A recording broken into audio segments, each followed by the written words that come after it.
Hey guys, welcome in European winter. So I think these are the kind of winters we have to get used to nowadays in the Netherlands. Very wet, but still you need some four-wheel drive cars to be able to drive safely and with a bit of fun in this weather. So we took an X1 and an X3. If you want to see the review of the X3, Martijn did a POV review of that one, so you can check that out. And I'm going to do this X1 X-Drive 25D with some M goodies, so an M exterior pack, M wheels. This of course has been fitted with winter tires, so they're a bit smaller, but it should have 19-inch wheels, which I think would look pretty cool, because I think this is quite a good looking car, especially in this trim with those tinted windows, that M pack. I mean, it's a big step up from the last X1, which I think was hideous. Don't really know what BMW were thinking when they built that car, but apparently there are a lot of people who disagree with me, but more on that later. So, twin exhaust pipe. Pretty. I think this looks pretty nice, I have to say. So this is glacier silver. Not the most enticing color. I think this X3 has a great color, Mediterranean blue, I think. But let's take a look inside.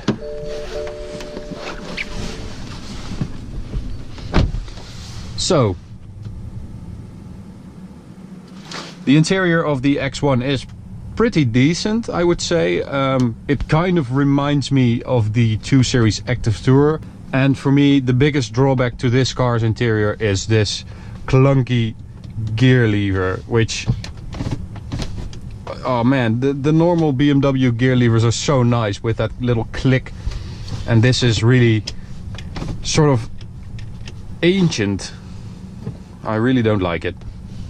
We have black leather with blue stitching, sort of an M trim with a little M thing right there, and an M steering wheel with flappy pedals.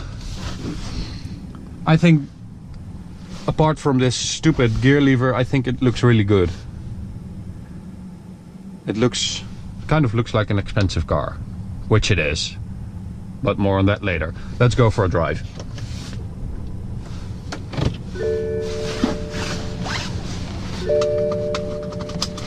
So we have a 25D with X-Drive, which means this has a 2-liter 4-cylinder twin-scroll turbo engine with 231 horsepower, which is quite impressive. And it also has a very impressive 450 Newton meters of torque. So you would say that this car weighing 1550 kilograms, that would be enough. And we will find out. Oh my god. So the last X1 was a giant success for BMW. They sold over 700,000 of those. I believe it's 730,000, which is a lot for, yeah, this sort of a crossover mini SUV type car. But it wasn't a great car. I mean, every motoring journalist in the world agreed that it was cheap and clunky and had a lot of plastic. And it was built on the platform of the previous 3 Series Touring.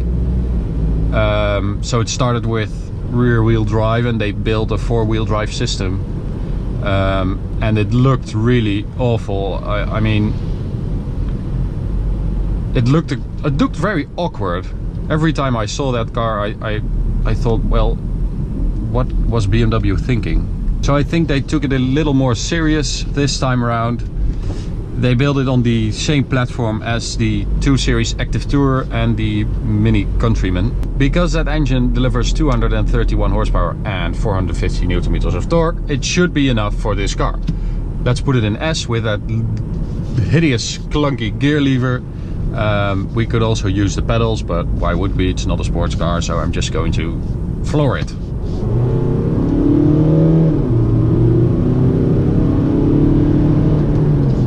Okay, that's pretty nice. I wouldn't call it fast, but adequate. So it will do 0 to 100 kph in 6.6 seconds. Top speed 235 kilometers an hour, and it will really do that because I did it yesterday. And it's incredibly quiet, the engine. The car altogether is very quiet, so not a lot of tire noise and wind noise. It's really, really relaxing to drive. Yeah.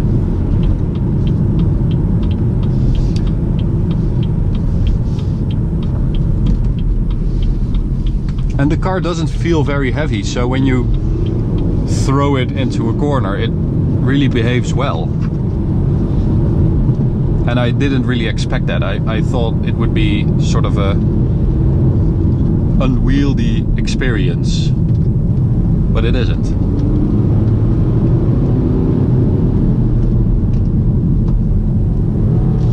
So, corner right here. Wow. That was really impressive actually, because I went for the gas way too early to see what it would do. I'm really impressed because this is a seriously nice driving car, and I really didn't expect to enjoy it. So we have a little forest road right here, which I hoped would be snowy, but it isn't.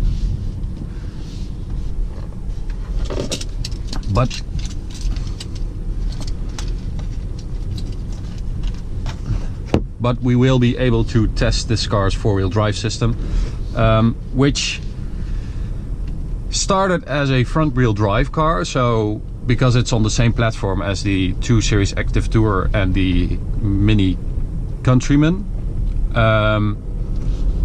but they added a hydraulic clutch at the rear diff, so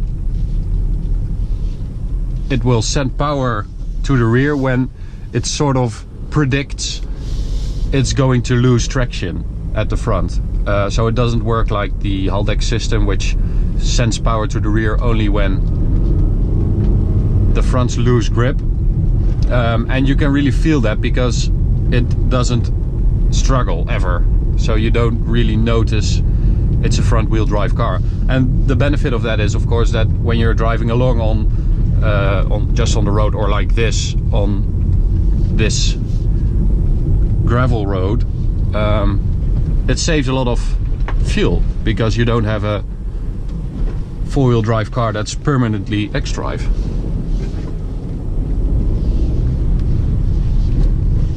So let's switch off the traction control and see if it will slide a bit.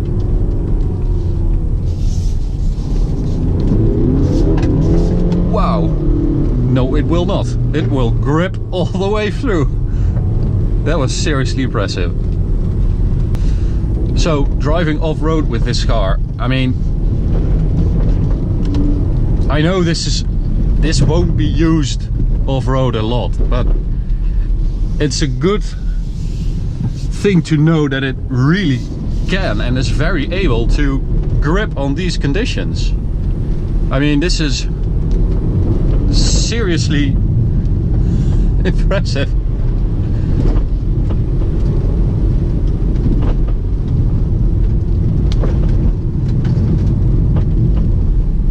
Braking, that's nice as well. So it's definitely a crossover, but it handles itself like a true SUV on these conditions.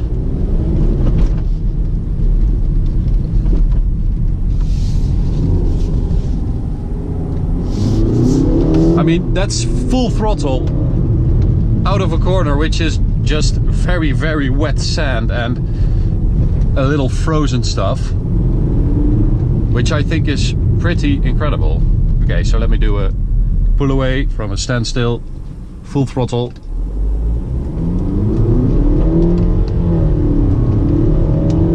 that's just grip everywhere.